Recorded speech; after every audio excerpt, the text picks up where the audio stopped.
अक्सर ऐसा होता है कि हम सब कुछ समय पर नहीं कर पाते हैं और उसकी वजह होती है संसाधनों का कम होना। मैं एम नफीस रशीद, आप देख रहे हैं भारत न्यूज़ 247। मैं बात कर रहा हूं उत्तर प्रदेश के फतेहपुर कौशाम्बी की, प्रेमनगर की। प्रेमनगर के अंदर 13 दिसंबर को सलमानी समाज की ओर से प्रेम बरसाया गया और प्रेम बरसा दो अहम नेताओं के बीच में। खास करके यूँ कहने में कोई गुरेज नहीं होना चाहिए कि ऑल इंडिया जमात सलमानी ट्रस्ट के राष्ट्रीय अध्यक्ष गुलाम खैरुल बसर सलमानी और ऑल इंडिया यूनाइटेड मुस्लिम मोर्चे के राष्ट्रीय प्रवक्ता हाफिज गुलाम सरवर के सामने पूरा समाज अपनी ओर से कोशिश कर रहा था कि किसी तरीके से भी इन दो लोगों की मौजूदगी में प्रेमनगर के अंदर प्रेम ही प्रेम बांटा जाए। और ये कोशिश थी एक संस्था जिसका नाम है Salmani welfare and society, Salmani Ekta education and welfare society. पूरी कोशिश लगा दी इस संस्था के पदाधिकारियों ने ये दिखाने के लिए, बताने के लिए कि किस तरह से अगर आज सलमानी समाज प्रेमनगर की सरजमी पर उतरा है तो वे हर चंद ये कोशिश करके दिखाएंगे कि यहाँ सिर्फ प्रेम ही प्रेम दिखाया जाता है और दिया जाता है और बताया जाता है कि प्रेम का असली मकसद है क्या। और साफ ये भी बता दूं मैं कि इस प्रोग्राम के अंदर मैं भी मौजूद रहा। सम्मान का सिलसिला लगातार जारी रहा और ये बताने में भी थोड़ी सी यानी कि कोशिश की जाएगी कि किस किस की क्या क्या भूमिका थी। बहरहाल प्रोग्राम बहुत बड़ा था। कई घंटे की कवरेज के बाद में ये निर्णय निकाला गया कि भारत न्यूज़ 247 पर एक तरह से पूरी ईमानदारी के साथ और शिद्दत के साथ में सभी को थोड़ी थोड़ी जगह दी जाए, क्योंकि हम लोग एक छोटी सी खबर के अंदर 4 घंटे का पूरा प्रोग्राम नहीं दिखा पाते हैं, क्योंकि ये समय का अभाव होता है, संसाधनों का अभाव होता है। साथ ही साथ एक प्लेटफॉर्म का तरीका होता है कि वहाँ पर लोग देखना क्या पसंद करते हैं। मैं लगातार दिखा रहा हूँ कि किस तरह से एक भव्य समारोह किया गया जिसका नाम था सलमानी सद्भावना सम्मेलन। और इस सद्भावना सम्मेलन के तहत एक सेंटर का उद्घाटन किया जाता है और जो इस प्रोग्राम में पहुंचने के बाद में जानकारियां इकट्ठी होती हैं और जो मिलती हैं वो अलग अलग प्रकार की थीं। जैसे कि यहाँ पर ये मालूम होता है कि एक परिवार जो कि सलमानी समाज से ही आता है और वे एक बना बनाया मदरसा सलमानी समाज के इसी सम्मेलन के अंदर ऐलान करके बताता है कि हम ये मदरसे की ज़मीन जो कि इमारत में यानी कि तब्दील है, यानी कि इमारत बनी है, बिरादरी के लिए दान करते हैं, जिससे कि इसके अंदर बच्चे फ्री ऑफ कॉस्ट पढ़ें और पढ़ाई करने के बाद में देश और समाज का मुस्तकबिल बने। इसी के साथ ये जानकारी भी मिलती है इसी प्रोग्राम के अंदर कि यहाँ सलमानी संगठन की ओर से सर्व समाज के लिए एक संगठन का यानी कि एक सेंटर का उद्घाटन किया जाता है जिसका नाम होता है जन सेवा केंद्र। ये जन सेवा केंद्र पूरे क्षेत्र के हर आदमी के लिए, यानी कि कोई भी नागरिक क्यों नहीं है, चाहे वो किसी भी समाज से है, उसके डॉक्यूमेंट्स फ्री दुरुस्त किए जाएंगे। ये अपना में एक बड़ी जानकारी इसी प्रोग्राम में मिलती है। इसी के साथ एक और जानकारी मिलती है कि 470 वर्ष पुरानी मस्जिद और उसी के साथ में एक मदरसा जो कि एक तरीके से अवैध कब्जों के जरिए दबा दिया गया है, समाज उसके लिए भी संघर्ष करेगा और कहीं ना कहीं बड़ा प्लान बनाएगा जिससे कि सर्व समाज को उससे भी फ़ायदा हो सके। क्योंकि अगर कोई अवैध कब्जा कर लेता है और उसका सही इस्तेमाल सरकार नहीं कर पाती है और यह समाज नहीं कर पाता है तो कहीं ना कहीं बेईमानी हो रही है और उस ज़मीन पर कब्जा करने वाले भी बेईमान करा रहे हैं। क्यों ना उस सब चीज़ों को दूर किया जाए। बहुत सी बातें इस प्रोग्राम में हुई, पर मैं शुरुआत करना चाहता हूँ पूरी रिपोर्ट के अंदर गुलाम खैरुल बसर सलमानी के उस शब्द से जिस शब्द पर समा बंध गया था कि आइए कंजूसी ख़त्म करते हैं और बांटने की परंपरा शुरू करते हैं। क्योंकि प्रोग्राम तो मैं जैसे बता चुका हूं कि प्रोग्राम तो था हर चीज़ को बांटने के लिए। मोहब्बत बांटी जा रही थी, शोहरत बांटी जा रही थी, दौलत बांटी जा रही थी और बांटने का पूरा इंतजाम किया जा रहा था। पर उसी इन सब चीज़ों के बीच में गुलाम खैरुल बसर सलमानी के ये जुमले समा बांध देते हैं और लोग तालियां बजाने पर मजबूर हो जाते हैं। आइए सुनते हैं उस भाषण की ये कड़ी। जो जन सेवा केंद्र है वो आम लोगों के लिए है, जनता और सेवा। सेवा हमारे खून में है। हम सलमानियों की बात नहीं कर रहे हैं, हम मुसलमानों की बात कर रहे हैं, हम इंसानों की बात कर रहे हैं, हम इंसानों की बात कर रहे हैं। हमारे ब्लड में है, ख्वाजा साहब का दौर है, ठीक है।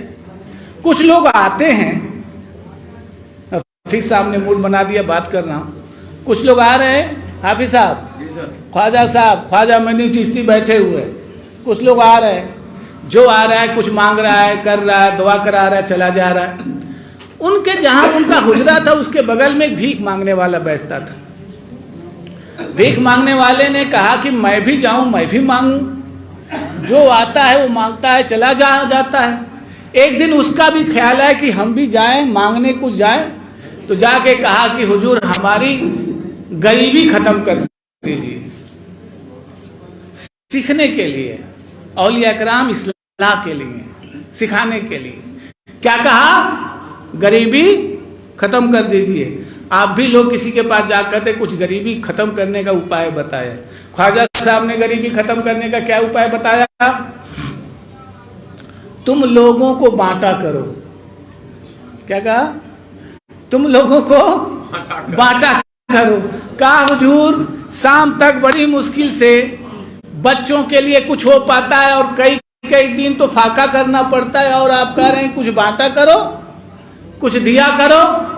तो फिर ख्वाजा साहब ने कहा कि दिया करो, तुम देना बंद कर दिए हो, तुम बांटना बंद कर दिए, इसलिए गरीबी तुम्हारे सर पे आके बैठ गई है।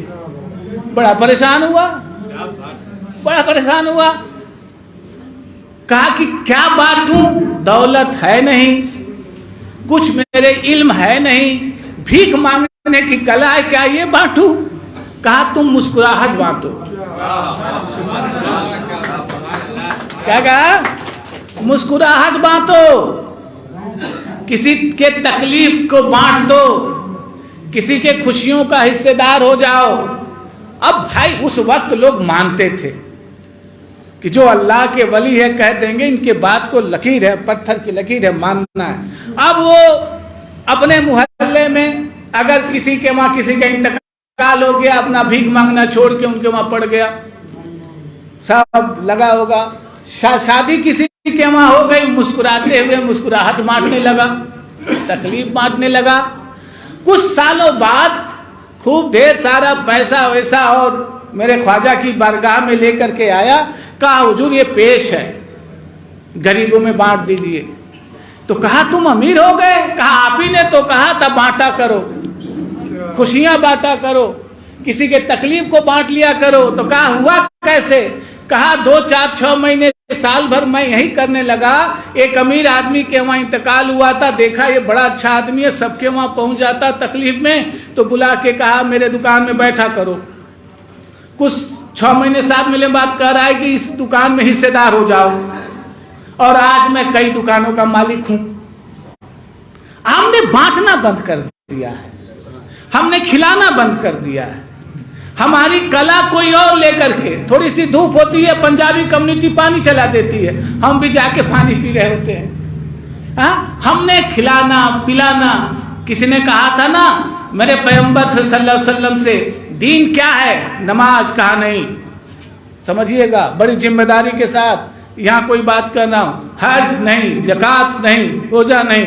तब क्या कहा, बुनियाद ऑफ दीन, जानते हो, फाउंडेशन ऑफ दीन, गरीबों को खाना खिलाना। क्या इस्लाम है, क्या प्यार है, क्या प्यारा कंसेप्ट है। ये तो इबादतें हैं, ये फाउंडेशन है हमारा। हमने खिलाना बंद कर दिया, हमने बांटना बंद कर दिया।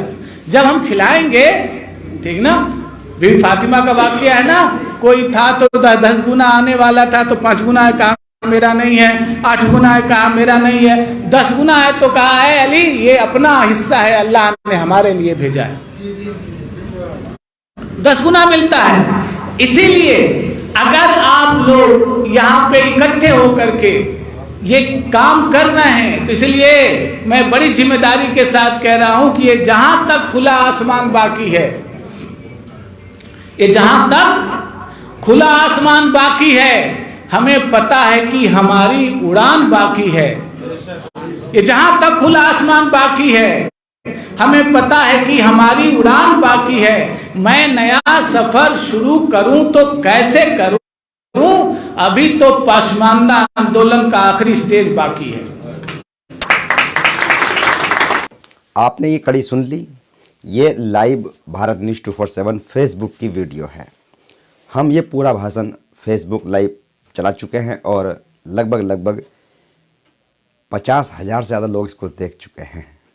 ये अपना आप में एक बड़ी बात है और इसको सराहा भी काफ़ी गया है। काफ़ी कमेंट्स हैं, काफ़ी लोगों ने कहा कि वाकई में खैरुल बसर सलमानी ने एक अलग हटके ही भाषण दिया है, यानी कि अपनी कौम को ये बताने की कोशिश की है कि तुम जो आज ये जन सेवा केंद्र खोल रहे हो, अगर आपने ये खोला है तो उस पुरानी बुनियाद को, यानी कि उस पुराने इतिहास को चालू कर दिया जिसमें कौम के लिए कहा जाता था कि ये कौम तो बांटने वाली है।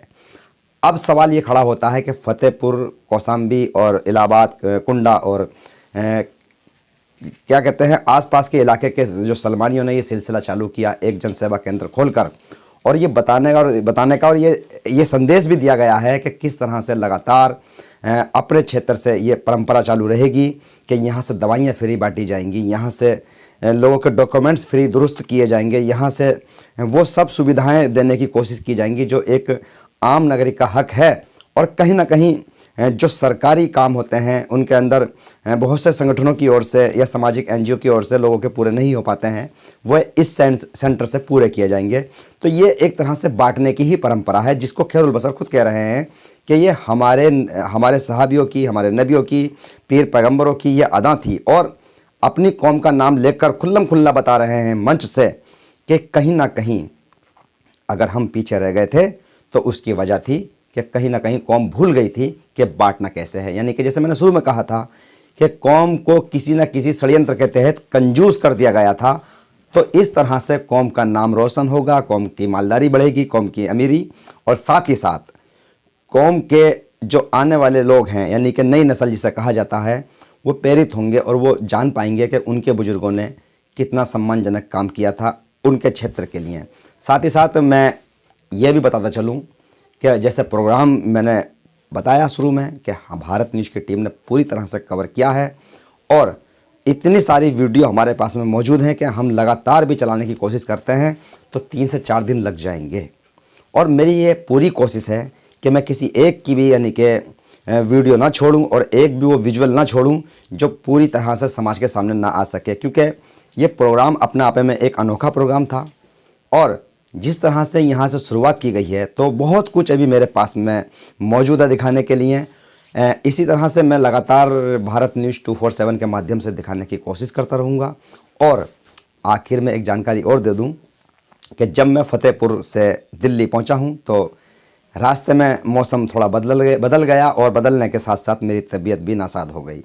इस वजह से भी कुछ खबर लेट हो रही हैं और खबरों के साथ साथ प्रोग्राम जो मुझे दिखाने थे वो भी नहीं मैं समय पर दिखा पा रहा हूं। तो खैर मैं अब ये कोशिश लगातार करता रहूँगा कि पर डे भारत न्यूज़ 247 पर फतेहपुर से जुड़े प्रोग्राम की यानी कि सलमानी सद्भावना सम्मेलन की प्रतिदिन एक वीडियो आपको दिखाऊं, पूरी तरह से ये बताऊं कि प्रोग्राम के अंदर क्या क्या हुआ था, क्योंकि अभी बताने के लिए बहुत कुछ बाकी है।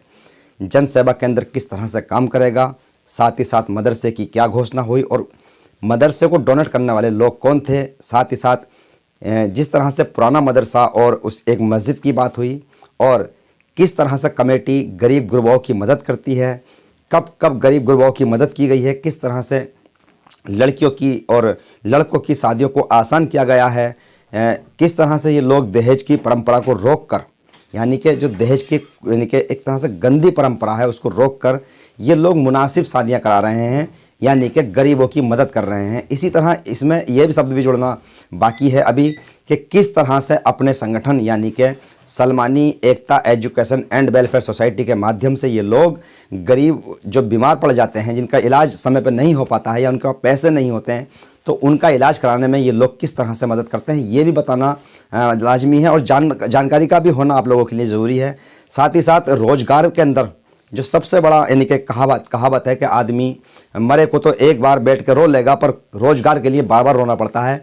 तो किस तरह से ये लोग किसी नौजवान के लिए खड़े हो जाते हैं, कि उसके रोज़गार को मजबूत किया जाए, उसको रोज़गार देने की बात की जाए, यानी कि वहाँ भी सहयोग करते हैं, चाहे वो छोटे से छोटा रोज़गार कोई करना चाहता है तो। क्योंकि ये देखने में आया है पुरानी खबरों के अनुसार भी, और जो जानकारी प्रोग्राम में पहुँचने का मिली और जो लिस्ट और डाटा देखा गया तो वहाँ पर यही जानकारी मिल रही है कि इन्होंने कई लोगों की मदद रोज़गार करने में भी की है। यानी कि सलमानी एकता एजुकेशन वेलफेयर सोसाइटी के लोग पूरी तरह से सक्षम हैं उन सभी कार्यों को करने के लिए जिसमें कह सकते हैं कि ज़रूरत है इंसानियत को बचाने की।